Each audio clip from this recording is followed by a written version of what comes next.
올해 노벨 문학상을 받게 된 작가 한강은 오늘 스웨덴에서 노벨상을 받기 전에 수상자 강연을 하며 자신의 지필 인생을 회고했습니다. 그녀의 첫 소설부터 최근의 소설까지 자신의 모든 질문들은 사랑을 향하고 있다고 말했습니다. 그녀의 소설 채식주의자의 주인공은 영애라는 이름의 여인입니다. 영애는 어느 날 어떤 꿈을 꾸고는 한순간에 채식주의자가 되기로 합니다. 그 후로는 아예 어떤 음식도 먹지 않는 거식종으로 바뀌게 되었고 몸은 날마다 파리하게 말라갔습니다. 가족 모임에서 아버지는 너무도 안타까워 시집간 자기 딸의 입에 음식물을 강제로 집어넣었습니다. 그러자 영애는 짐승같이 울부짖고 자기 자신을 자해합니다. 너무도 안타깝고 충격적인 장면입니다. 시집간 딸이 음식을 먹지 않고 거부하고 죽어가는 모습을 대하는 아버지의 마음이 어떻겠습니까? 저도 두 아들 키우면서 경험한 가장 안타까운 순간은 음식을 안 먹는 것, 그리고 음식을 먹을 수 없는 상황에 이를 때였습니다. 음식을 먹지 않으면 기력이 없고 활력을 잃습니다. 살이 빠지고 면역력이 떨어지고 결국 굶어 죽게 되어 있습니다. 영의 양식인 하나님의 말씀도 마찬가지입니다. 인간은 영적인 존재입니다. 하나님 말씀을 먹지 않으면 그 영은 결코 살 수 없습니다. 날마다 하나님 말씀을 더욱 잘 드시기를 바랍니다. 오늘 말씀은 예수님께서 말씀하신 천국에 대한 비유 가운데 하나인 씨 뿌리는 비유입니다. 이 비유에는 세 가지 주요한 요소가 나옵니다. 씨, 밭, 그리고 열매입니다. 타블라 라사라는 라틴어가 있습니다. 아무것도 쓰여지지 않은 철판이라는 뜻입니다. 타블라는 태블릿의 어원으로 판이라는 뜻입니다. 영국의 경험론의 주창자인 존 로크는 대학에서 의학을 공부한 사람입니다. 해부학에 관한 책도 남겼습니다. 그는 의사로서 많은 영유아를 접해본 경험을 통해 사람은 태어날 때 아무것도 쓰여지지 않은 석판, 즉 타블라 라사의 상태라고 생각했습니다.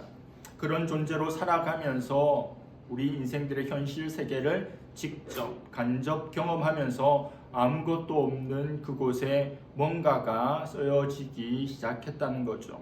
생각과 이해를 가지게 된다는 겁니다. 사람이라고 하는 존재는 지금까지 살아오면서 경험한 모든 경험들이 합해져서 현재의 자신이 되는 것입니다. 오늘 말씀 속에는 길가, 돌밭, 가시밭, 좋은 땅이 나옵니다. 네 가지의 환경이 나옵니다. 그런 네 가지 환경을 조성하게 한 원인들이 있었겠죠. 그 원인들이 같은 씨가 뿌려지고 같은 말씀이 주어지지만 전혀 다른 결과를 만들어냅니다. 누구의 마음밭이라도 모두 똑같이 어린 아이와 같다면 똑같은 결실이 나오겠지만 직간접의 경험과 생각과 판단 등을 통해서 다른 밭이 되고 다른 결과가 나타나게 되는 것입니다. 다 같은 반에서 같은 선생님에게 배워도 이해의 폭이 달라집니다. 그래서 성적이 다른 것과 같은 맥락입니다. 오늘 말씀에서는 이 네 종류의 환경에 대해서 살펴보고 예수님께서 말씀하신 비유의 의미를 다루어 보겠습니다. 첫 번째 다룰 것은 길가입니다. 4절 말씀에 뿌릴새 더러는 길가에 떨어짐에 새들이 와서 먹어버렸고, 이것의 의미는 15절입니다. 말씀이 길가에 뿌려졌다는 것은 이들을 가리킴이니 곧 말씀을 들었을 때에 사탄이 즉시 와서 그들에게 뿌려진 말씀을 빼앗는 것이요. 첫 번째 씨가 뿌려진 곳은 길가입니다. 길입니다. 즉시로 새가 와서 그것을 먹어버렸습니다. 그 의미는 하나님 말씀이 주어졌는데 사탄이 그 말씀을 즉시로 빼앗아 간다는 겁니다. 길가에 해당하는 성도는 명목상의 그리스도인입니다. 이름만 그리스도인입니다. 무늬만 성도입니다. 매주일 교회 갑니다. 예배당에 앉아 있습니다. 그럼에도 불구하고 신앙이 영 시원치가 않은 자입니다. 이들은 교회 밖의 사람이 아닙니다. 교회 안의 사람입니다. 말씀을 듣지 못하는 자가 아닙니다. 말씀을 듣는 가청권 안에 있는 존재입니다. 말씀을 듣는 자리에 늘 와서 앉아 있습니다. 하지만 말씀에 대한 관심도 열정도 사모함도 없습니다. 길가에 떨어지면 새가 즉시로 먹어버리듯이 이런 자에게 말씀이 아무리 주어진다고 하더라도 말씀을 듣는 그 순간 족족 사탄이 그 말씀을 낚아채 갑니다. 그래서 말씀을 자신의 것으로 만들지 못합니다. 예배 때마다 조는 사람, 피곤하면 한두 번 졸 수 있겠죠. 목사님의 메시지가 마음에 들지 않으면 지루할 수 있겠죠. 그러나 규칙적으로 매주 똑같이 항상 조는 것은 영적인 문제입니다. 이 육적인 문제가 아니에요. 사탄이 그 말씀을 다 뺏어가는 겁니다. 항상 지각하는 사람, 약속을 해도 늦는 사람이 항상 늦어요. 그 사람의 생활 패턴인데 예배 때 늦게 오는 거예요. 말씀 중간에 들어와서 어떻게 말씀을 이해하겠습니까? 그리고 정시에 와서 앉아있지만 핸드폰을 하거나 주보를 검열하거나 딴 생각, 자기만의 생각을 펼친다면 아무리 말씀이 선포되어도 그 말씀의 결실이 있을 수 없습니다. 오랜 세월, 5년, 10년, 20년, 30년 부인의 강권에 의해서, 엄마 아빠에 의해서 강제적으로, 반강제적으로 교회당에 와서 앉아있지만 믿음이 전혀 자라지 않습니다. 하나님 말씀의 역사가 있을 수 없죠. 제가 교육부서 사역할 때 종종 이런 친구들이 눈에 보입니다. 예배를 빠지는 친구, 늦게 오는 친구, 떠드는 친구, 딴짓하는 친구 많아요. 근데 저는 다소 강하게 그것을 지적하고 말씀 안으로 이끌려고 했습니다. 그러면 그 친구들이 저를 미워할 수도 있겠죠. 그러나 저는 하나님 말씀을 반드시 먹여야 하는 존재이기에 미움받을 용기를 가지고 사역을 했던 기억이 있습니다.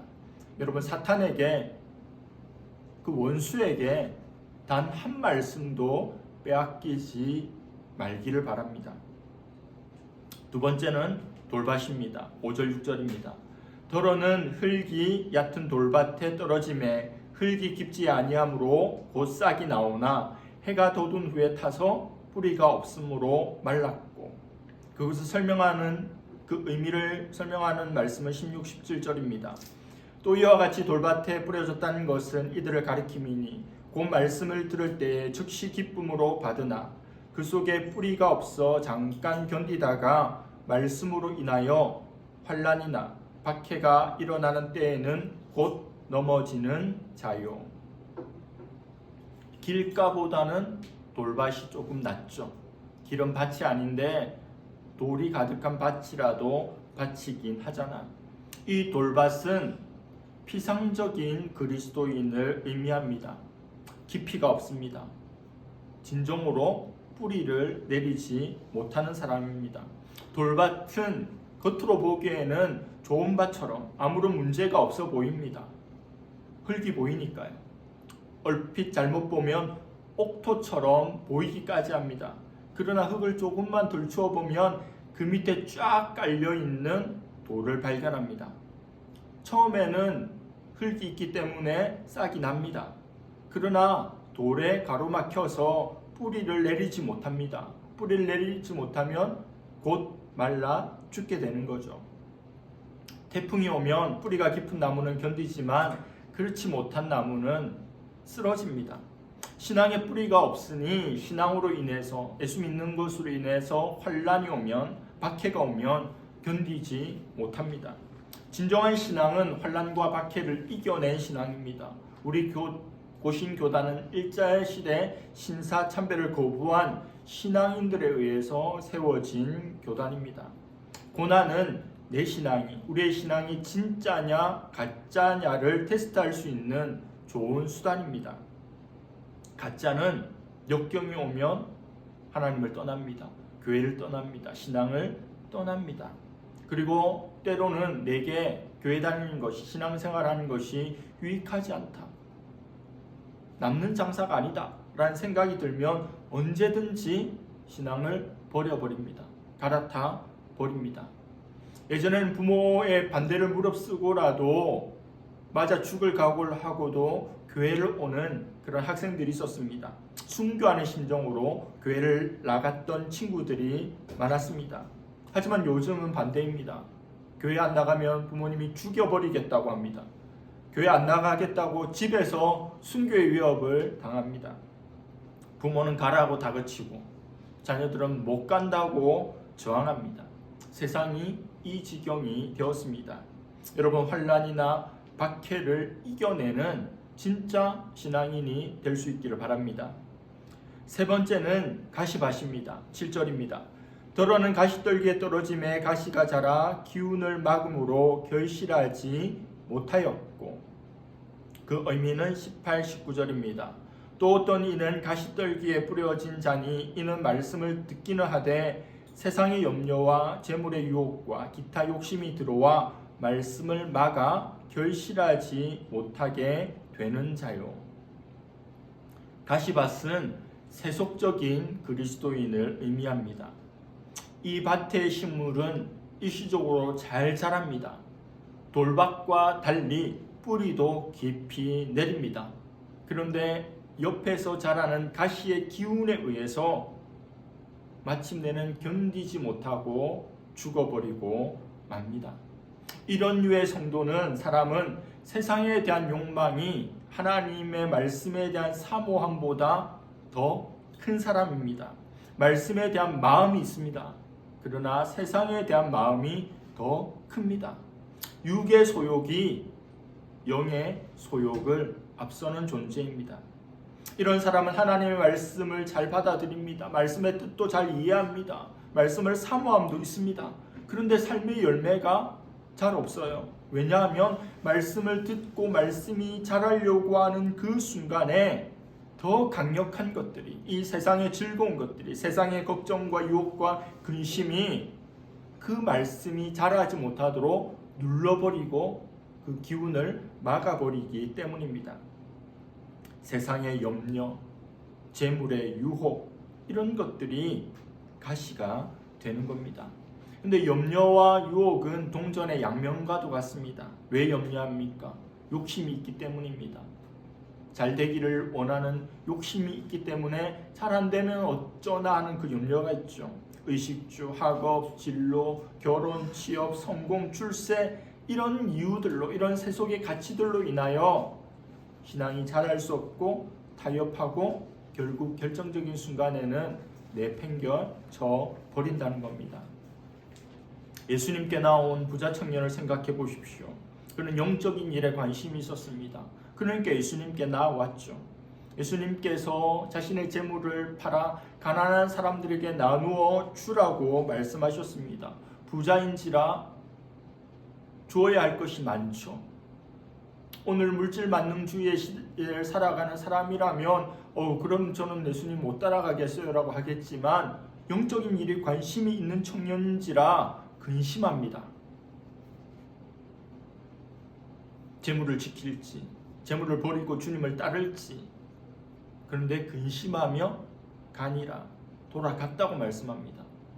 이것만 해도 대단하죠. 훌륭합니다. 누가 근심하겠습니까? 자기 재산 다 팔아서 가난한 사람 주라고 했을 때 누가 근심하겠습니까? 아무도 근심 안 하죠. 그렇게 할 생각이 조금도 없어요. 그러나 영적인 일에 관심이 있어서 근심합니다. 훌륭해요. 그러나 딱 거기까지입니다. 그 정도로는 안 되죠. 세상의 염려, 재물의 유혹, 기타 욕심을 물리칠 수 있기를 바랍니다. 마지막 밭은 어떤 밭입니까? 좋은 밭입니다. 8절에 더러는 좋은 땅에 떨어짐에 자라 무성하여 결실하였으니 30배나 60배나 100배가 되었느니라 하시고, 의미는 20절입니다. 좋은 땅에 뿌려졌다는 것은 그 말씀을 듣고 받아 30배나 60배나 100배의 결실을 하는 자니라. 좋은 밭은 말씀을 듣습니다. 그리고 말씀을 나의 말씀으로 받습니다. 그래서 열매 맺는 그리스도인이 됩니다. 이 마음은 말씀을 듣고 말씀을 받는 마음입니다. 환난이나 박해가 와도 인내로서 이겨냅니다.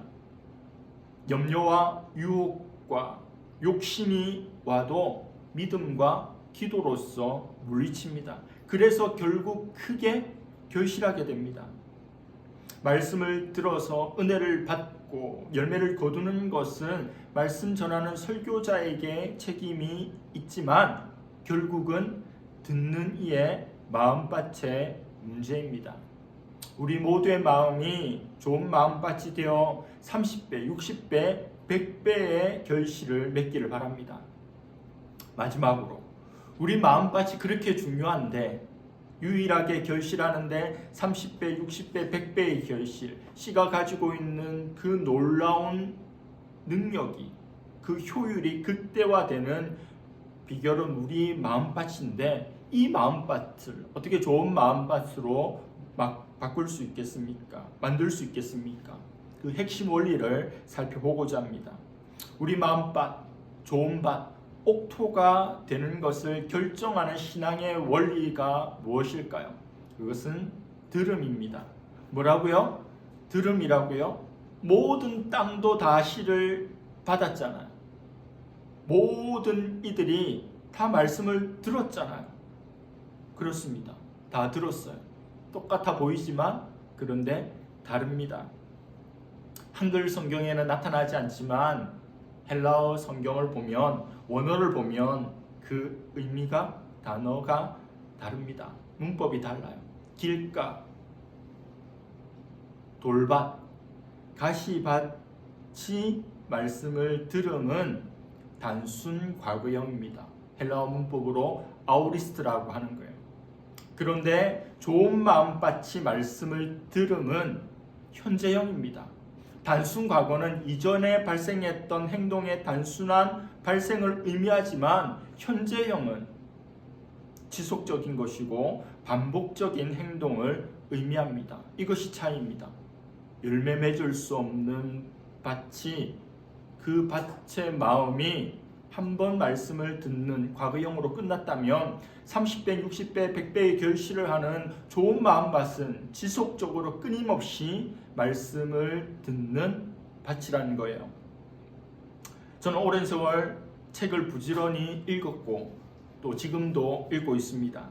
근데 저는 그렇게 뛰어난 아주 머리가 좋은 사람이 아닌 지극히 평범한 사람인지라 책 읽고 책을 덮고 나면 사실 남는 것이 많이 없습니다. 기독교 강요라고 하는 그 수백 페이지짜리 대작을 읽고 나도 와, 이런 많은 것들이 내게 남았다고 할 수가 없었습니다. 그 책을 내가 읽었다라는 정도만 겨우 남는 것 같아요. 그리고 어떤 책들은 내가 읽었는지 안 읽었는지도 모를 정도의 책도 수두룩합니다. 그리고 집에 그 책이 있는지 없는지도 모를 책도 많다는 거죠. 제가 아주 머리가 좋거나 뛰어나다면 다 기억할 텐데 그렇지 못하다는 겁니다. 그렇다면 독서를 그만해야 될까요? 처음부터 끝까지 200~300페이지를 읽었는데 읽고 나도 별로 남는 것 없고 잘 모르겠다면 그런 쓸데없는 비용, 시간과 돈과 노력을 거두어 드려야 할까요? 아닙니다. 최소한입니다. 최소한 그 책을 읽는 동안에는 제가 영향을 받게 돼요. 이웃사랑이라든지 기도라든지 말씀이라든지 인문학이든 철학이든 경제적인 내용이든 어떤 거라도 최소한 그 책을 지금 읽고 있는데 그 순간만큼은 제게 영향을 끼칩니다. 근데 책을 덮고요, 그 책을 2번, 3번 읽으면 더 깨닫고 이해하고 나의 것으로 삼는 내용들이 조금 더 많아집니다. 2~3번만 읽어도 확실히 많아져요. 그런데 30번을 읽는다. 그러면 거의 외울 수준에 이르게 됩니다. 그리고 200번, 300번을 읽는다. 그러면 책과 내가 하나가 돼요. 나는 책이 되고 책은 내가 됩니다. 나는 공자가 되고 공자는 내가 되고, 나는 예수님과 같이 되고 예수님은 나와 같이 되고, 모라일치 작가의 수준, 작가와 통하는 단계에 이르게 됩니다. 한 책을 200번, 300번 안 읽어봤잖아요. 20번, 30번은 읽어봤거든요. 그 정도만 돼도 그냥 줄줄 술술 말할 정도가 돼요. 하나님 말씀인 성경을 내 평생 200번, 300번 읽는다. 어떤 일이 일어날까요? 역사적인 고전들을 200~300번을 읽는다. 어떤 일이 일어나겠습니까? 폭발적인 능력이 나타날 거예요. 지난 한 주 비상계엄과 탄핵의 이슈가 전국을 삼켰습니다. 우리나라뿐만 아니라 온 세계의 이슈가 되었죠. 이 일을 보면서 정말 일관되게, 처음부터 끝까지 일관되게 제가 볼 때 악한 존재를 보면서, 야, 어떻게 처음부터 끝까지 저럴 수가 있을까? 분노가 치밀어 올랐습니다. 너무 분해서 눈물이 날 지경이었어요. 그런데 이에 못사는 이들을 또 발견하게 되었습니다. 어떤 이들이냐 하면 이랬다 저랬다 하는 이들이 여기저기에 막 등장해요. 이렇게 하겠다고 했다가 저렇게 하겠다고 했다. 저렇게 하겠다고 했다가 이렇게 하겠다고 하는 이런 유행의 인간을 뭐라고 합니까? 박지형 인간이라고 하죠. 박지형 인간. 예전부터 싫어했지만 이런 일에도 그런 인간들이 등장하는 걸 보며 더 짜증이 났어요. 일관되게 악한 인간도 짜증이 났지만 박쥐가 좋았다 갔다는 인간도 짜증스러웠어요. 사람은 자신의 약점이 남들에게 나타나면 더 분노하고 화가 나고 그것을 더 비난하는 강도가 높아진다고 하지 않습니까? 박쥐 같은 인간을 보면서 분노하는 것, 짜증이 나는 것, 왜 그럴까요? 실상은 나 자신이 박쥐 같은 인간이기 때문입니다. 멀쩡하게 앉아있지만 우리가 다 박쥐 같은 인간입니다. 우리의 마음밭이 항상 좋은 마음밭으로 있습니까? 천만의 말씀입니다.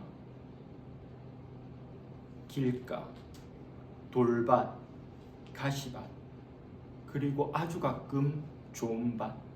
그런데 그 밭의 상태가 쉴 새 없이 바뀝니다. 예배드리고 기도하고 은혜 받으면 좋은 밭으로 기경되었다가도 우리 일상에서 조금 나를 불편하게 하는 상황을 만나면 언제든지 우리 밭이 바뀐다는 거예요. 그렇지 않습니까? 그렇다면 어떻게 해야 이 좋은 밭의 상황을 계속 유지해서 30배, 60배, 100배의 결실을 할 수 있는 존재가 될까요? 이미 말씀드렸습니다. 현재 진행형으로 하나님 말씀을 듣고, 현재 진행형으로 하나님 말씀을 보고, 현재 진행형으로 하나님 말씀을 나의 말씀으로 받아들여야 합니다. 끊임없이 우리의 내면을 기경해야 우리 말씀을 빼앗기지 않고 죽지 않고 결실할 수 있는 것입니다. 하나님 말씀의 사역자로 제가 제일 사랑하고 또 언제나 기도하는 말씀이 있습니다. 이사야 50장 4절입니다. 주 여호와께서 학자의 혀를 내게 주사 나로 궁핍한 자를 말로 어떻게 도와줄 줄을 알게 하시고 아침마다 깨우치시되 나의 귀를 깨우치사 학자같이 알아듣게 하시도다. 말로 사람들을 도와주는 하나님 사용하시는 입이 되려면 먼저 나의 귀를 하나님께 내어 드려야 합니다. 학자의 혀보다 언제나 먼저 학자의 귀가 선행되어야 합니다. 언제나 한결같은 옥토가 있습니다. 누구입니까? 바로 예수님입니다. 옥토이신 예수님은 사탄의 유혹과 시험을 받으셨습니다. 환난과 핍박을 당하셨습니다. 인간의 몸을 이 땅에 입고 오셨으니 인간이 겪을 염려, 유혹, 욕심도 언제든지 그분 주위에 있었습니다. 그러나 옥토이신 주님은 새벽에 언제나 일어나셔서 사람들로부터 자신을 분리하여 한적한 곳으로 가셨습니다. 지속적으로 말씀을 듣고 말씀을 받고 기도하심으로 하나님의 뜻을 온전히 이루셨습니다. 하나님이신 주님도 하나님의 말씀이 이루어지는 사역을 감당하기 위하여 시간을 내고 장소를 구분하여 하나님 앞에 나아가 말씀을 듣고 기도하였다면 우리는 오죽하겠습니까?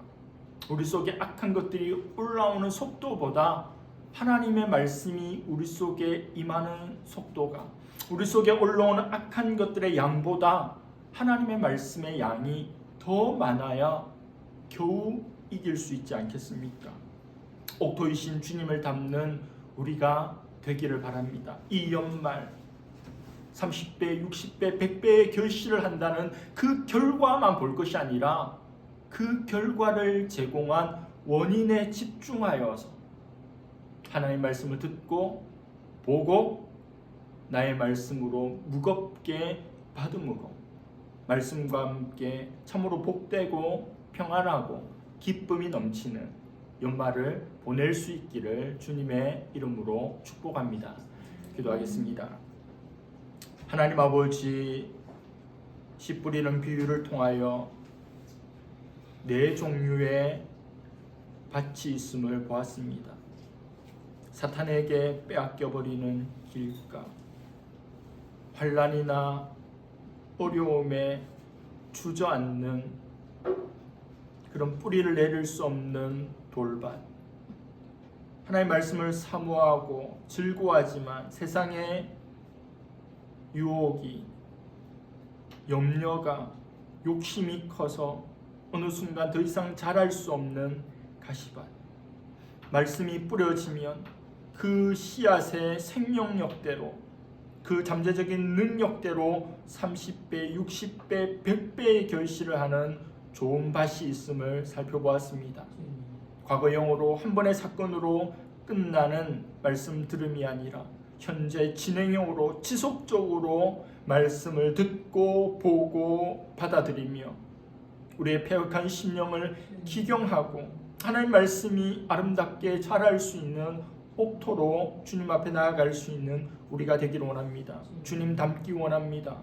한적한 곳으로 가서 새벽 미명에 일어나셔서 말씀을 듣고 기도하시며 온전히 하나님 말씀을 이루신 주님을 본받는 그 말씀으로 더욱더 깊어지는 넓어지는 우리 모두가 되게 하여 주시옵소서.